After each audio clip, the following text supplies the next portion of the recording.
to the Don't Use Lips podcast. What's up, you guys? It is Labor Day. So Labor Day to me doesn't feel like Labor Day on today, simply because we are still quarantining and we are still, in the middle of just the weirdness of society. And so I don't know if it feels like a break to you. It kind of does not totally feel like a break to me. Okay. But I do have to admit, I was enjoying myself this morning with my family, grilling out. I didn't get to finish grilling, had to hand it over to the husband. So we'll see if anything is edible when this is all said and done. But you guys know what we're here for. We are here to help you deliver on your vision, build your confidence, and to help you use your God-given gifts. And so we are so grateful to be at episode 51 of the Don't Be Useless podcast. We have made it. Now, we are going to episode 54. And for episode 54, we're going to take a little bit of a trip down memory lane as we reflect over a year of podcasting. I do look forward to sharing with you guys the ups and downs of everything. And I know there's so many just like dreams and visions in your heart, things that you want to do and get off the ground. And actually, that's what my business is going to be about when it kicks off in the upcoming weeks. So I'm excited about that. But before we kind of go into the main topic today, because today we are talking about, hey on YouTube, hey on Facebook, today we are talking about code switching. And if you don't know what that is, today you are going to find out. And my perspective comes from a couple different angles, as I also have represented companies as their diversity and inclusion trainer. So I can't wait to talk about that. But before we do that, can we just dig into the fact that Brandy and Monica happened last week, hours after we all spoke, hours after we were all together, and the Brandy and Monica thing. So, hey, if you follow me on any other spaces, you already know how I feel. I definitely was team Brandy. I identified with her music a lot more than Monica. And honestly, I feel like Brandy is like the vocalist, where Monica, I feel like so many people can outsing her. I know. Is that like so bad? I feel like so many people could, y'all. Because of that, I don't know. She just never struck me as. I would go Tevin Campbell over Brandy. I know Tevin Campbell don't have as many hits, but y'all remember Tevin Campbell? So with Brandy and Monica, as you guys may or may not know, they both had 1.5 viewers on Instagram at one time. I think it peaked 102 visibly. I could see. It was 3 hours long of them playing their songs back to back to back. They were alternating, right? And some of the things Brandy played, I didn't know. But some of my favorites were Almost Doesn't Count. Oh, never seen it, did it. My husband say I don't be singing real songs because I be making up words. I can't help it. I do. I make up words. I just go, but you know what I'm talking about. The point is, but do you know what I'm talking about? Whether I'm making up words or not, right? But Brandy, I thought did an excellent job. But something that I haven't heard that many people talk about is before, when it was her time to play a song, they made a clip of some other body of work she had done in her life. So for example, she was about to play, I don't know, Sitting Up in My Room. But before they would play that song, they would play Impossible Things Are Happening Every Day. You know, her Cinderella movie. Then the beat would drop to Sitting Up in My Room. So they were literally showcasing her full body of work in this battle. Did y'all notice that? Did y'all notice that? I was like, oh my goodness. They not pulling back any punches. And then later I saw her brother Ray J. He was dancing around over there. Ray J was ready to fight. Like, Ray J didn't have to be there. Yes, you're her sibling. A lot of people have famous siblings in the industry. But Ray J was not going to miss this national spotlight. Yes, Ray J was like, I am here. Did y'all see him creeping to the camera at one point? I was like, oh my gosh, could I handle a brother this intense? Okay, could I? I don't know. Okay, you guys' comments. Alicia S said, hey, she said, I agree, Team Brandy. Absolutely. Hey, Diane G. Hey, Andrea. Always trying to stay relevant. Ray J always be trying to stay relevant. Is his company, I think it's like Raython, is it legit? Is it legit? Does it have a solid reputation? Is it really a thing? I know they were producing headphones at some point. I can never get out of my head when he said, I have indestructible glasses. He was in an interview. I got indestructible glasses. And right there, the interviewer said, so if I bend these, they're not going to break. Ray J was like, do it. Do it. You can bend them. They're not going to break. You can do it. Y'all remember this? And literally the interviewer snapped him in half. Right there. He was like, pop. And Ray J, I can't remember what he said, but he stayed ready. It was hilarious. It was hilarious. Okay, on Facebook, you guys are saying, best friend been on repeat since last week. Who is best friend? How does that go, Tina? I don't know which one is. I know y'all gonna get me. I'm not bad with I'm not good with titles. I need to know the groove of it all. But anyway, I think they had over 50 million streams after the verses. People went back to their catalog. Brandy went to the top of the charts. It was a whole thing. Now, I want to point out something in this because there's a lesson in everything. Y'all know it. At this point, y'all know me. Brandy and Monica's work, they were talking about things they had did 25 years ago. 20 years ago. And now, 25 years ago, they got more attention, more clout than they ever got way back in the day. Back in the day, we didn't even know how bomb they was going to be until time told. And I want to speak to the things in you that you are putting in work on, or that you know you need to put out in the world, and you need to grow it or do it better or improve or whatever it may be. And you haven't done it yet. When you do it, don't let small results in the moment or it not being popular in the moment keep you from letting God bless it 10, 15, 20 years later. God is going to put the shine on it when God wants to put the shine on it. And it's not about when you think it should shine. It's about you putting in the work and you using your gifts as you should in the right time. Y'all hear me on that? I hope that. Okay, on YouTube, Alicia says, I like Ray J, but yes, he is always in her business. That's how I feel. Best Friend is a song about Ray J. Oh, that's right. That is a good song. I can't remember the rhythm right now, but I remember she dedicated to him. Did y'all like her poems? Be real. Did you like her poems though? I didn't even watch the part of the verses. I heard one poem out of all the 4 or 5 I heard she did. I only heard one poem. I was good with that.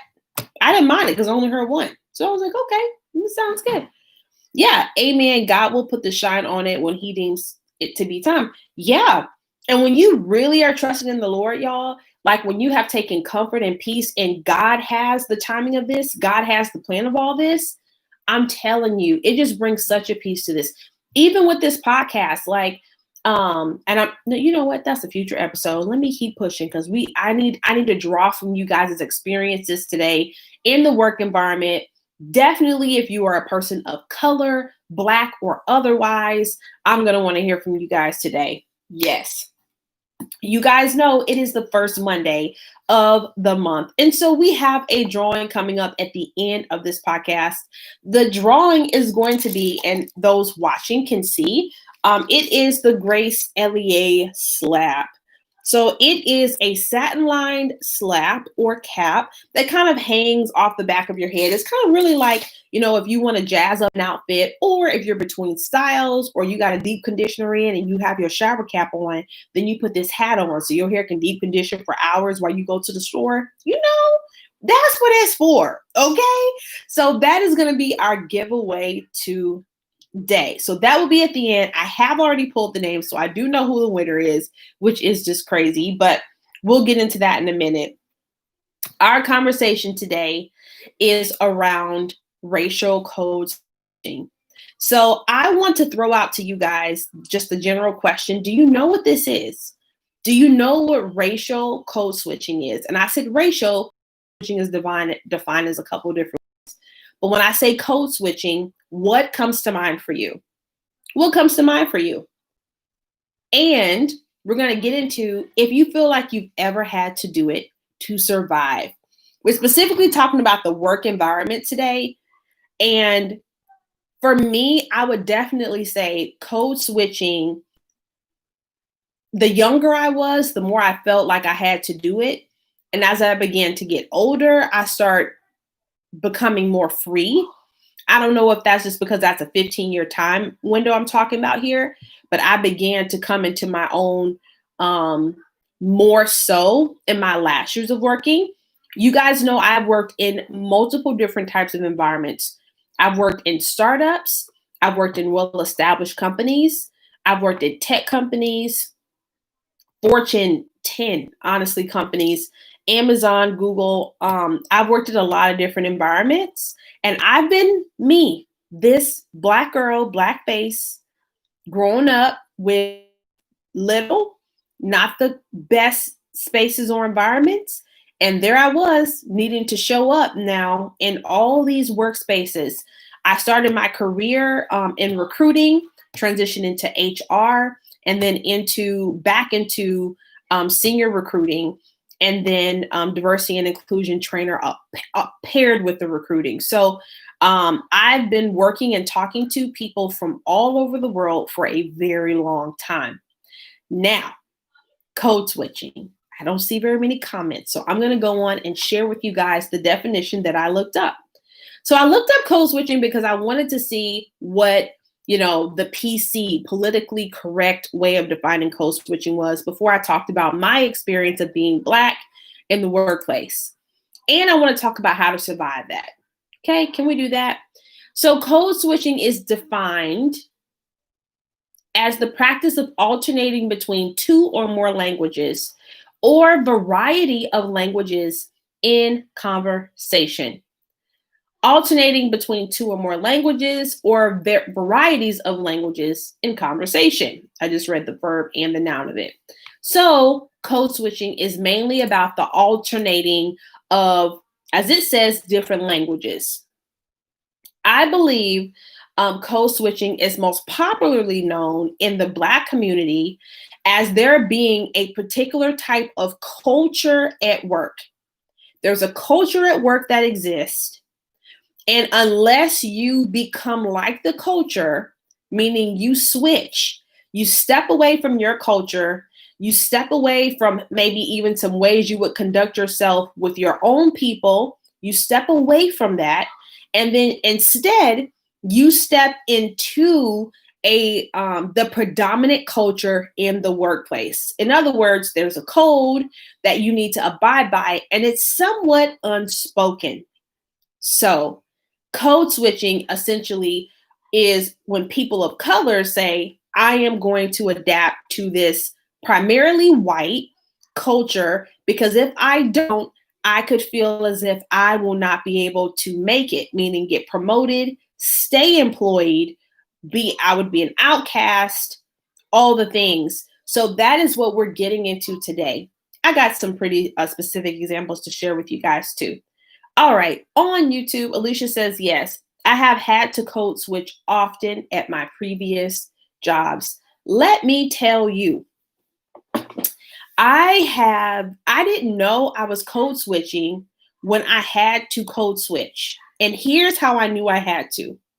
So let's say, and there was a time where I'm sitting in a meeting. This one example comes to mind. I'm sitting in a meeting and something happens and it's funny. And the person next to me said it. And I'm like, shut up. So by me saying that, essentially I'm using like slang. I'm using street talk for That is hilarious, right? But instead in my culture, we tell you to shut up. Okay, now we don't mean it harshly.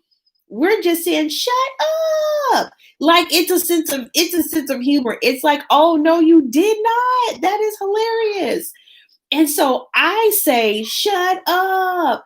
And literally every white face at the table is looking like, is she mad? They're looking like, what is she? Does she want them to be quiet?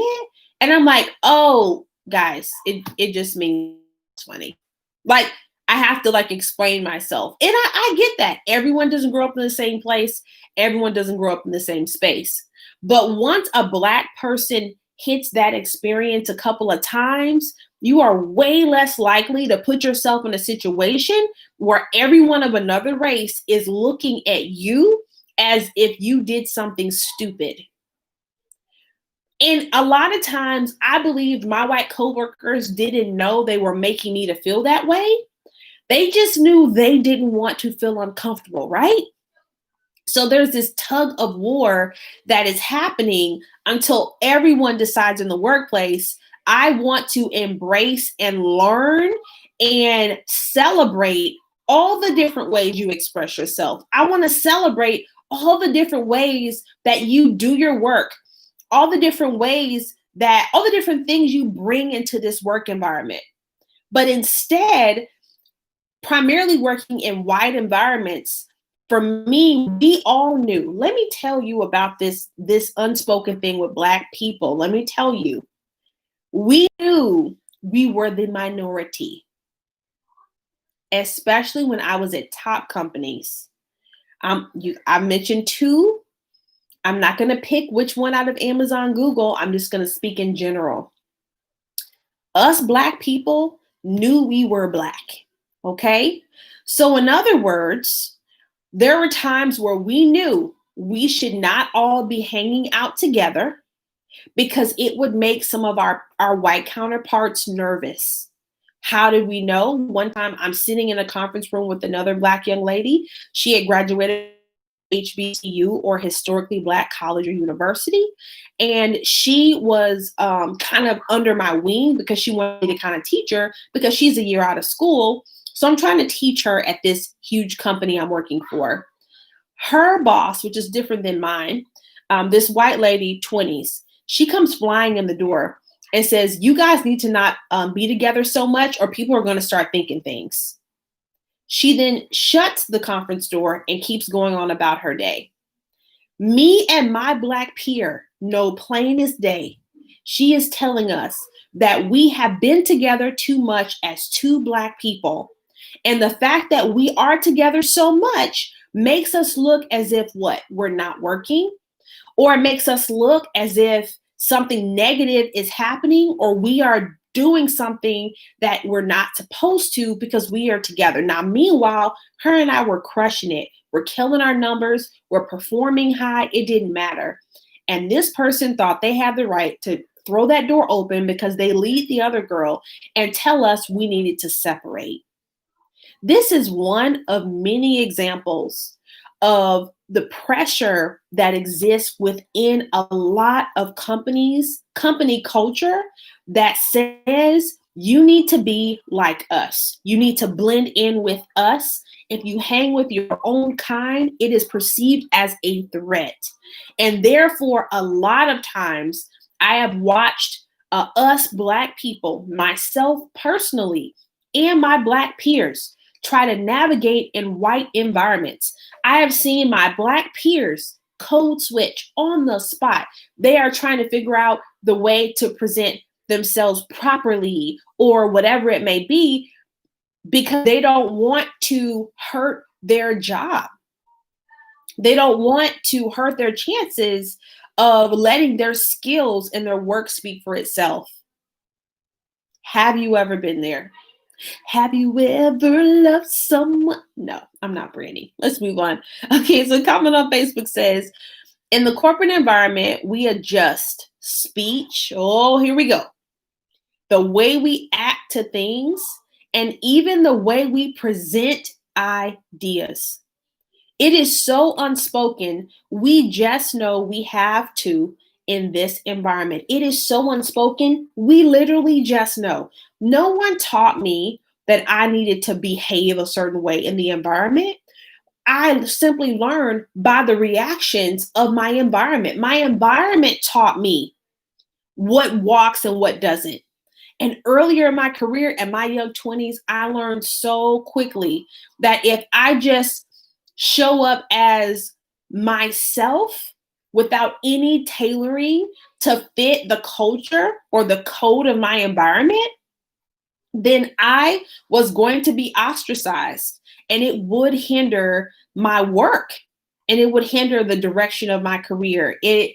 For me, it has shown itself time and time again. Now, here's the thing. Not trying to bash all white people. Some of my favorite people are white. Love them to pieces. One being my husband, but love them to pieces. But there have been conversations I had with my coworkers.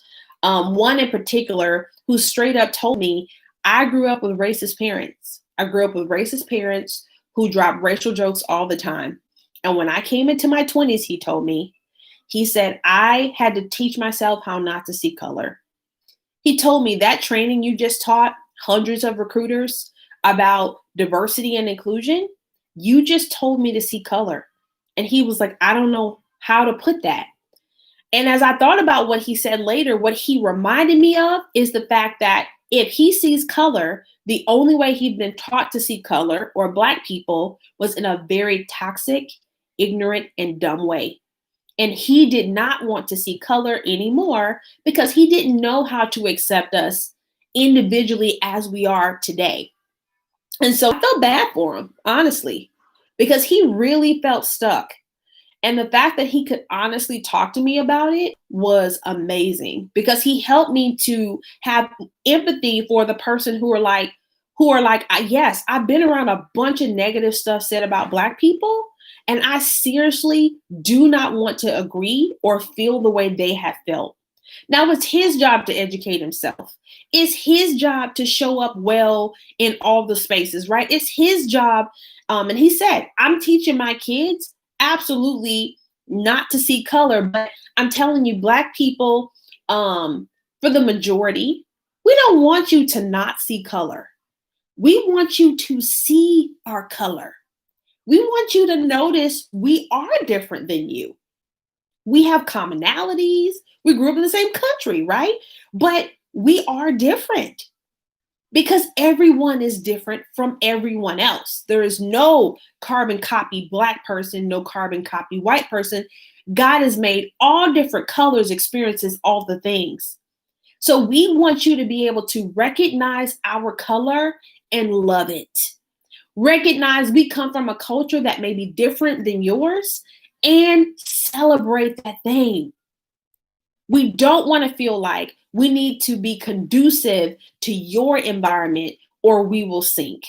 And that is how so many Black Americans feel in predominantly white companies. I remember about 7-8 years ago, numbers from all the major companies, Facebook, Twitter, Google, Amazon were published. There were numbers published that stated the percentage of minorities that work for these companies. And let me tell y'all, I happened to be at one of those companies I just named at the time. There was such a mad dash scramble within these companies. How can we hurry and hire minorities? We need to hurry and hire Black people. How do we do it? So they go to recruiting and they're like, how do we find Black people to hire?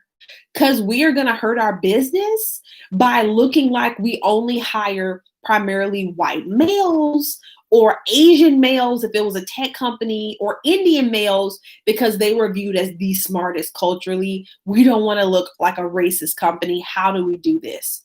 So there was a time where plans start being put together within all of these companies, strategic plans, how you recruit minority candidates. Now, some of you may be wondering, well, Black people can just apply for jobs just like everybody else. Why do companies got to do something different for Black people or other minorities? Can't they just apply for jobs like everybody else? Now, y'all getting into my bag with this one because this was my area of expertise.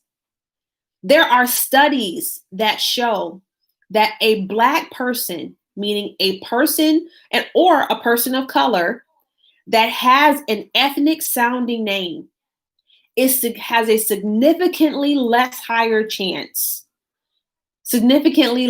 chance of being hired or even being called in for an interview because their name is on their resume. And there are specific recruiters who don't see color, but also will not call on the ethnic person that name they may not be able to pronounce, or they just feel uncomfortable presenting them to a manager who they may feel like does not want someone of color on their team. I have worked alongside these people. I am telling you, this is real.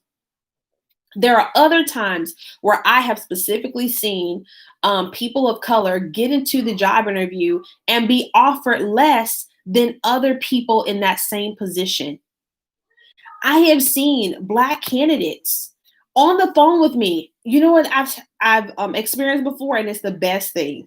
They can tell on the phone that I'm Black. The person calling into that company for an interview, we go through the interview. They're qualified for the job, and I'm more apt to call them because I'm very comfortable with talking to another Black person about the company I'm working for. At the end of a couple of my interviews, where I'm asking them questions to see if they can get a further interview when they, beyond me. At the interview, some Black people have straight up asked, okay, girl, so what is it really like? Okay, sis, what is it like in there? Why? Because there is this Black experience that is all over America. We ain't had no group meeting. We don't all talk and just know all the same things. But somehow all of us know this candidate I'm talking to is across the country. And they already know when we go into this primarily white environment, how much are they going to try to make me bend? How much of myself am I going to have to put in my backpack, okay, my laptop bag, as I try to work in this space? How much? Girl, tell me. What is it really like in your company? And I would have to give them an answer where I couldn't cross the line because I had to be true to the company I worked for because they're paying me and because I said I would, right? I've signed all the papers, okay? I work there. But I definitely have said, you know what? This is a very good environment, I told them. I was like, but you're definitely going to want to get involved in these Black organizations because you can find a tribe here. So I'm still selling because that's part of my job, but I was giving them the key. In this space, you're going to have to hunt us down, okay? Why? Because no person wants to just be alone. We're at work for hours. Who wants to just be alone and misunderstood or even rejected work constantly? That's not a good feeling. It's not at all. So I definitely would try to give tips where I could. Oh my gosh. I'm going to go to you guys' comments, but can I tell you another story? I was recruiting for this company where I had about 14 different leaders that I hired people for. And they wanted senior people and mid-level people. Well, I called this one person in Houston. He had just a great resume. I was like, ooh, he has some great skills. Now, I have a trained eye where I can see beyond just the title you put on there and all the things. I know what to ask you. So I call him and I'm like, hey, I'd love to see if you're interested in blank position.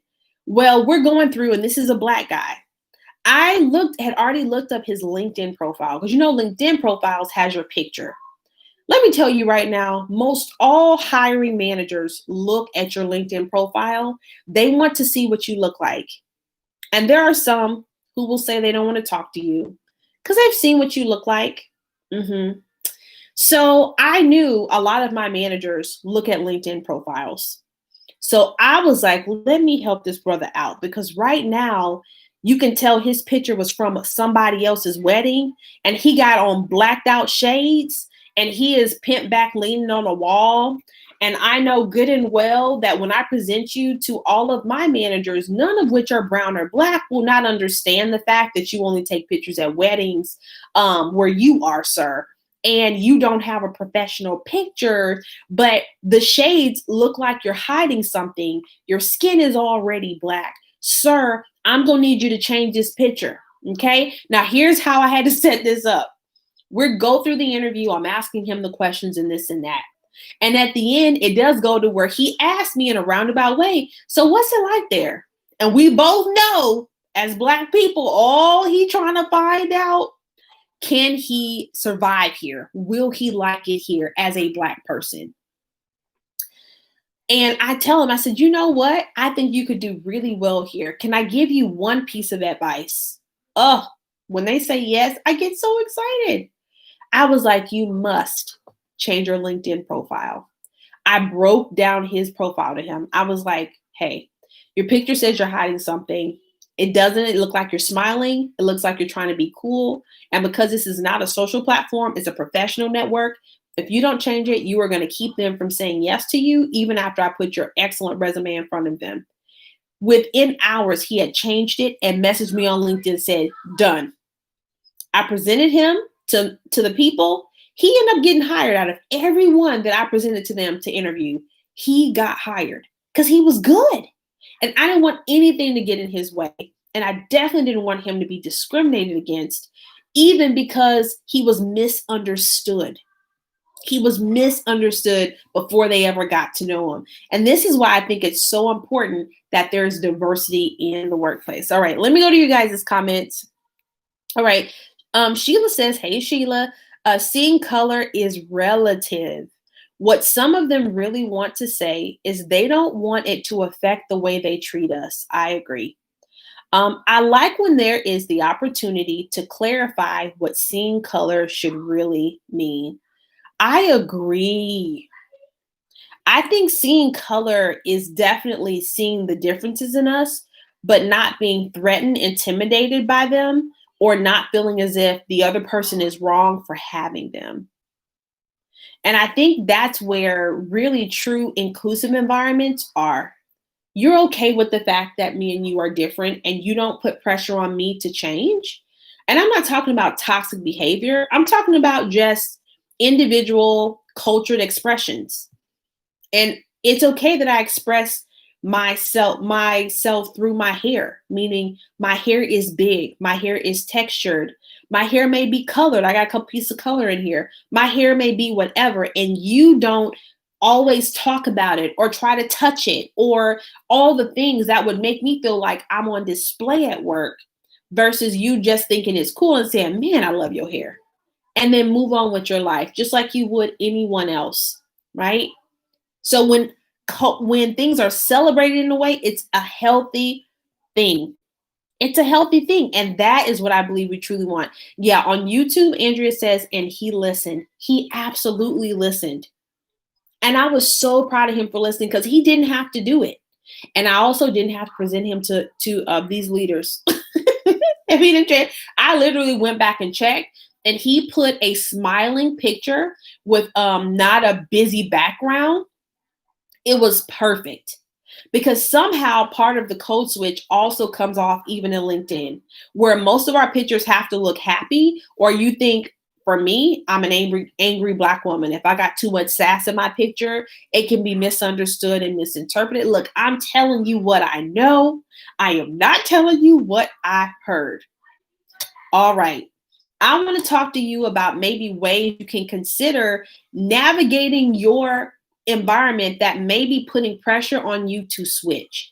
Y'all already know here, because it's about building your confidence, right? You using those God-given gifts you got, all the things. I want to make sure that we always have some empowering type of conversation, no matter how kind of deep into something we go into.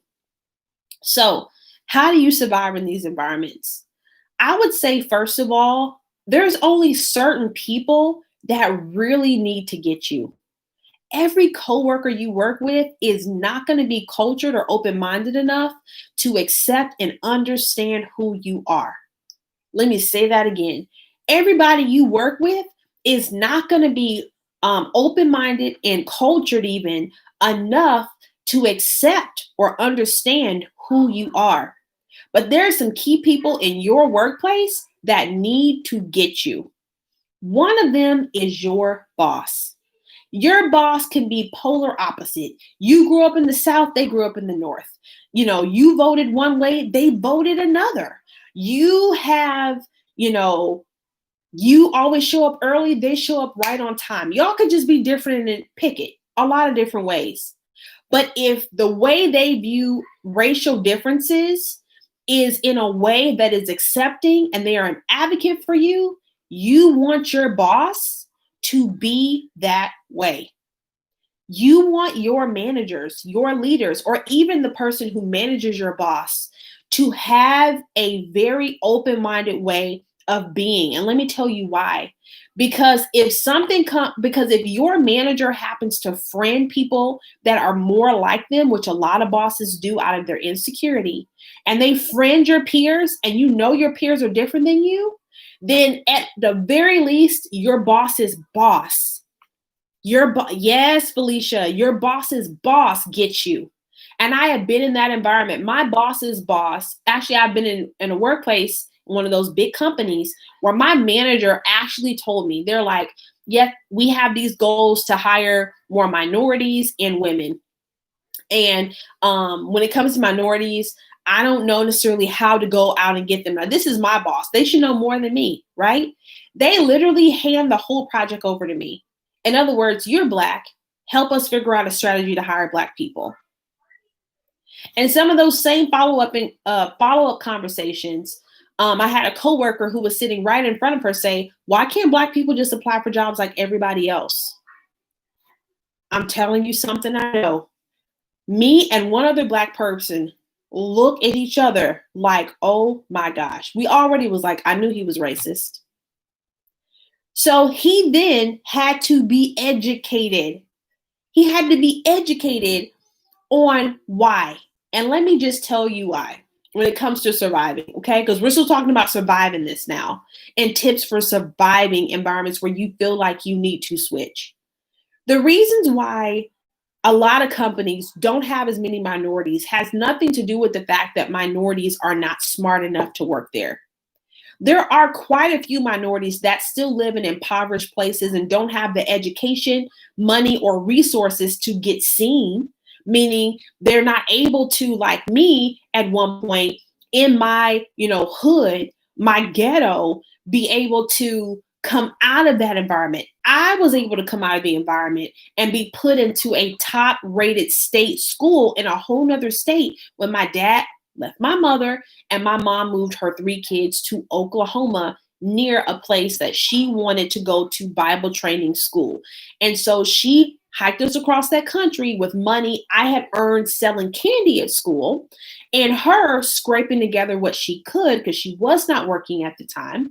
And then we hiked over there. Now, my senior year, I knew coming into that environment that my A in my hood was going to be a B minus, maybe a C in this white, quote unquote, white school where I'm full of Black kids in the inner city. I come into this white school. I'm the only one in all of my classes, the only one. One time there were 2 of us and we could not believe it because the school had over 1,000 kids in it. It was only 11th and 12th grade, believe it or not. Huge, huge, huge school.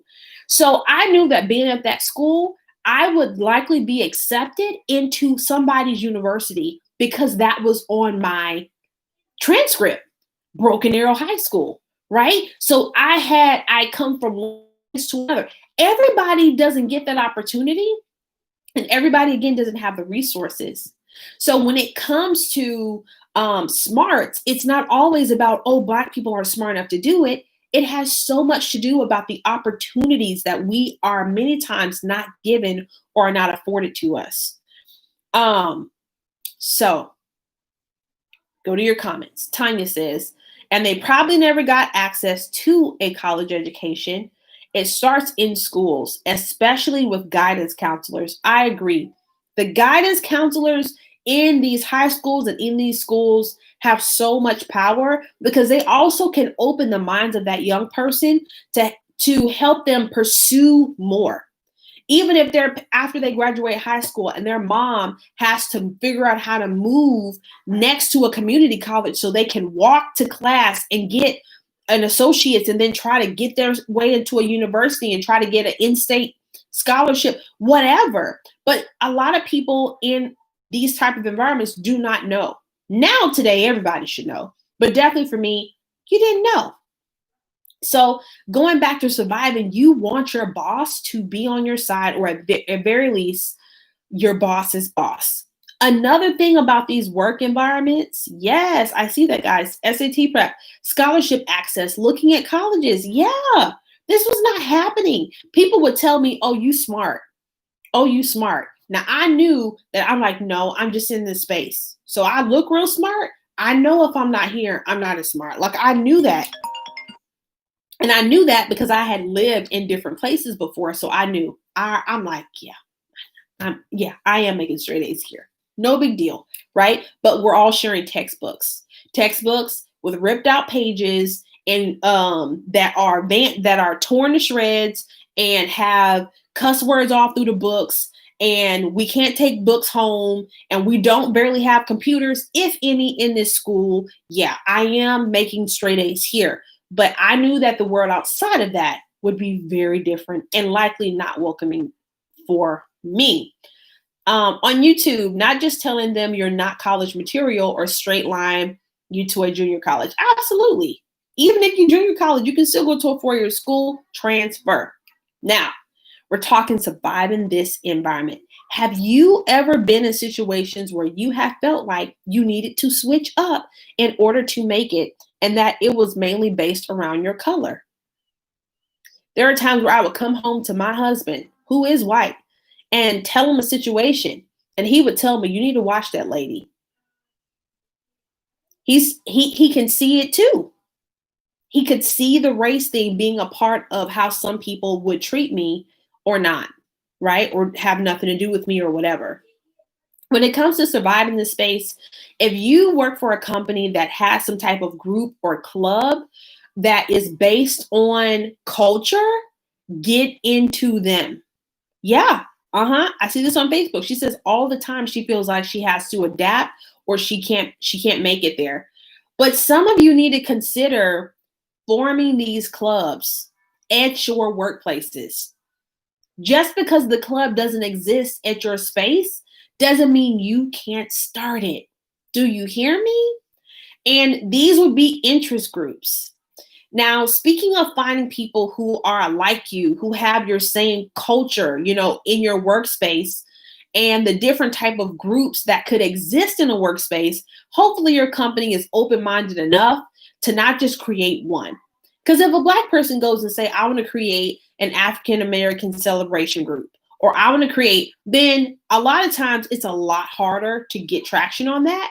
But if you say, hey, I think we should start interest groups here, here's a couple ideas, and you get other people who have other interests, whether it's a walking group, and it turns out to be, Black women run or minorities run, you could have it in a lot of different ways, but start the group. Why? Because you want to feel welcomed and understood at work, and it makes a difference in how you show up for work. It absolutely does. Telling you firsthand. Yes. T says at work, it's a daily struggle. Oh my goodness. Working while Black is a thing. Yes. And then another agreement here on YouTube. Now, also, when it comes to kind of surviving the code switching thing, something that I would recommend is you definitely want to keep paper trails. Okay.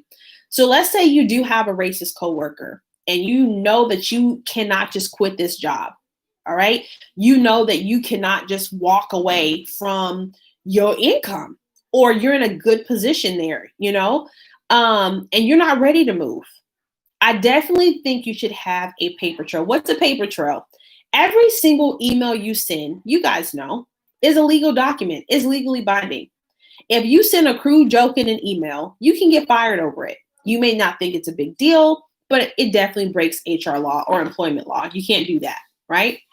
So if someone says something derogatory towards you and it's a consistent theme, You should have a folder in your email.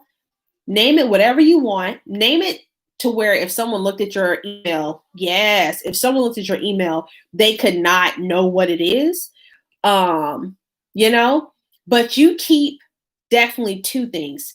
You want to drag emails in there or tag emails in there that are derogatory or negative, just in case they become a trend. Pay attention to the fact if the emails archive every 90 days, then that means you may need to copy it or something, but you want to keep that. Like I have consistent derogatory examples or whatever, just in case. All right. The second folder you want to keep is every time your work is celebrated. Every time your work is celebrated. Why? Because if something goes down, if you don't have leaders that are for you, if you think your race has something to do with it, you need hard, cold proof of the things you have done that have been excellent at work. If you have a streak of any kind, and honestly, if I was really breaking it down, I would tell you that if you have a friend at work that noticed something and have the power to email you and say, hey, I noticed that you have, that you have made the top performance for the last 6 months. Good job, girl. Slide that into your accomplishments folder in your email. Why? Because it is still a paper trail of work you have done consistently, right? It's a thing. It can be proven. Like she ain't the only one who noticed, but you want those two folders. Things that you may have to dispute later, right? If somebody tries to come for you. And secondly, your accolades.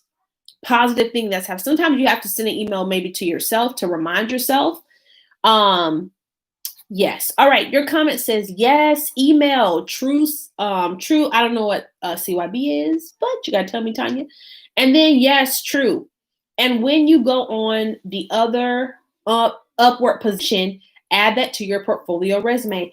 Oh my gosh. So I always give the advice that you should have your resume. You should be updating it constantly. Your resume is a living document.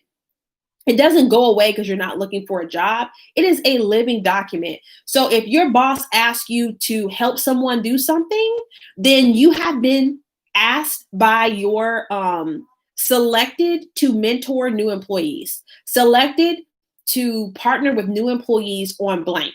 All of these, oh, come on, yes, with the cover your butt emails. All of these are things you have to track. And if you've been there for years, you're not going to remember when it's time to change jobs. Your resume is alive. I would put a reminder in your calendar at least every 8 weeks to just look at it. Just look at it, right? On Facebook here, hey Danielle, she says, bringing etched in stone to life. Look, bring it to life. Then someone says, yes, ma'am. I was taught that if it's not on paper, it didn't happen. Yes, Tina says, document everything. Yes, a cover your butt. And I know in other spaces they say CYA. I know what that is too. I ain't that Christianized. Okay, I am aware. Yes, positive evaluations. That is what you want. Because no matter how people think about you, what they like or don't like about you, you absolutely need to make sure that you have a bomb track record. Now, your light needs to be shining in that space. That's a whole nother thing, but you definitely want to make sure your work is solid. You want that thing undisputed up in there, especially if you are a minority. I am so grateful that when I worked for Google, I can share this, that when I came in as a contractor. It was the first job I'd ever taken as a contractor, but it was a way to get in the door. And it was interesting that with all the experience I had, that contracting is what was offered. That's a whole nother thing. But I did come in as a contractor, and I watched 7, 8, 9 rounds of people that started with me because they were hiring in droves get in that seat. Do you know what kept me there? My work. Don't matter how you feel, what you think. The lady who bust in the room, like I told you earlier, who said, y'all two black girls. She didn't say y'all two black girls. She said, y'all two need to not be hanging together so much. Who literally racially profiled us at work. Oh, did I tell the company? Oh my gosh, I didn't mean to. But the person who did that, like, you cannot, what can you do? You can't touch me. My work is fire. I have not compromised any rules or broken anything in this space. I am whole. Y'all laughing at me. I didn't mean to.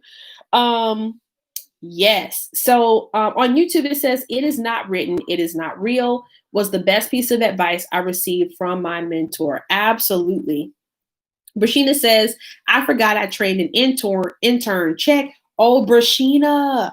Yes, ma'am. Jot it down. Now, when it's time to actually train or like present your resume, like put it out there because you want to get hired for a job, that's when you can start kind of tailoring off some of the stuff that may not be as strong. But you know what you're gonna have? You're gonna be able to see trends of things that you've been asked to do that maybe isn't, that maybe isn't, you maybe not would not have noticed before, but you noticed a trend of things. You're usually selected for this or that. And the things you're asked to do that are not a part of your job are normally the best stuff. It's the shining stars because that's the things that will always set you apart. Now, surviving in a work environment is where we are. It's what we're talking about. When you are especially a Black person, a minority in an environment that doesn't look like you, it's you are likely the only Black person. Now, the mistake a lot of companies make is they will say, well, let's hire one. I want one Black person on my team. Let's say the boss says, yes, I am going to do this thing, right? I am going to hire a minority, right? And can they target hire? No. It's actually against the law for them only to consider one type of race for a job because the jobs are based on skills if they only look for minorities. But what's really important is that they are looking at a diverse pool of candidates, right? But what is really important is that not only one Black person is hired. Their research has shown, and I didn't look it up again to see who cited this, so my apologies.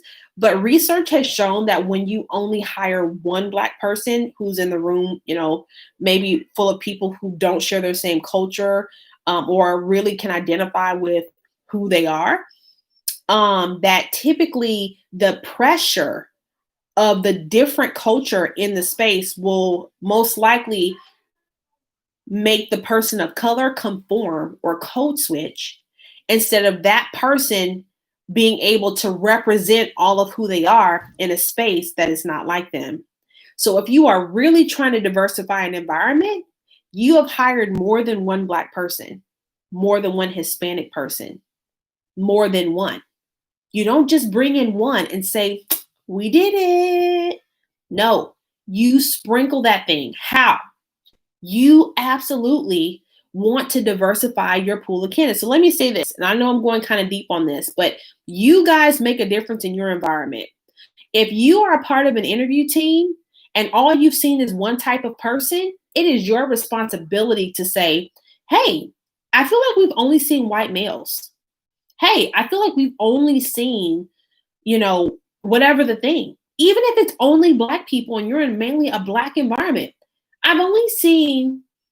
It is your job, your responsibility. This is how we bring diversity into the workplace. Workplace can absolutely, and I think is underestimated to be the place where racial division can end. Why? It can be a catalyst in racial division ending because you literally are forcing people that are different to coexist in one environment and reach a similar goal. In every other space in any adult's life, they get to pick. They get to choose who they hang with, choose who they're around. At work, you got who you got to be with. And that's why it's important that you, as you grow in your job, career, and all the things, that you are making a difference and you are making an impact where you are, and you have a voice and you can use it. If I had to think of one other piece of advice when it comes to surviving in this environment, I would definitely say have a sounding board. If you have someone outside of your job that you can talk to on rough days, do that. I would be very careful. Oh my gosh, can I say this, y'all? I have had another Black woman in a work environment with me, and she literally stepped on me to try to be the Black girl. Oh, I hate saying it. I love us. I love our people. At the same time, I have literally seen it. Literally seen another Black person step on another. And we can't have that. And low key, I know that's nothing but the enemy. There's a whole nother spiritual thing that's happening that's trying to drive so you don't become the thing you're venting about. We know that. Yes. Sheila says crab syndrome. Yes. David says jealousy plain and true. 100%. Crabs in a barrel. That's right. Where I got to be number one. I got to be number one. And sometimes people within races can do that too. But that's any race, not just Black people. Something that I feel like I would be remiss in if I did not say this is something that I told you a coworker said out loud. This white guy on the team, he actually says aloud, why can't minorities just apply for jobs like everybody else? And when he says that, me and the other Black coworker in the room are shocked. My boss, who was sitting across from him, it didn't even stand out to her as offensive when he said it. She didn't even think about the fact that, oh my gosh, look at what he just said. Hey guys, make sure that you like before I forget. On Facebook, hit share. On YouTube, hit like if you can. But she did not even notice. So here's an answer to that question. Why can't Black people just apply for jobs like everybody else? Why do companies have to strategically look for them? Mainly because out of the pool of candidates, and I have looked at thousands upon thousands of resumes in my life, there are typically a lot fewer of us. And when we run these back-end searches, back-end of Monster, back-end of Indeed, back-end of our own internal hiring databases, when we do this, you guys, we pull based on the top skills. So if you have the best written resume that speaks to your job, you're going to come to the top of the stack. But I know as a recruiter, it's way easier for me to just try to get my job done and just present the top 10 people. Okay, I've looked at these, 30 resumes. These 10 are the best. Chances are the minority's resume out of all of those hundreds that came back or however many came back in my results, chances are they didn't come to the top. Because chances are some do at this point have enough experience at big box companies to come up to the top or whatever it was, whatever type of industry you're in. But for me, I had to look for them. What came to the top were primarily white and Asian males for the positions, the engineering positions I was recruiting for at the time, just using one particular example. So unless I said I'm going to also find at least 3 other minorities with this skill set to present to this team for hiring and for interviews, they likely would not get a shot. And you would not see minorities in companies because they're not being recruited for, because recruiters aren't taking the extra step to pull them into the interview pool. That is why it's not different in order to enjoy where they work. Because if they don't like where they work, let me tell you, Black people gonna tell other Black people, oh girl, don't come work here. Girl, save yourself. Oh, yes, we will. Why do you think that candidate said to me once, okay, girl, how is it really over there? How is it really? Why? Because no one wants that work environment. We want to deal with all this drama. We deal with race so much outside of work. Who wants to go to work and deal with race some more? Okay? We want to be around people that are cool with us. We want to be around people that enjoy us being there. We want to be around people that if you bring some stanky lunch here and you heat up your stanky lunch and I see to you as a Black person, what is that? Okay? You're not so offended, okay? Or looking at me like I'm dumb because I don't get what you cook. Okay, what did you make for lunch here? What is this foolishness on this plate? I would never say that in a work environment, but y'all feel me, okay? When you celebrate differences, they're able to express themselves, and you have learned them enough to know when they're not being offensive or trying to hurt you. They're just Brussels sprouts. I now love Brussels sprouts. Oh my gosh, Andrea. She said she'll throw up over Brussels sprouts.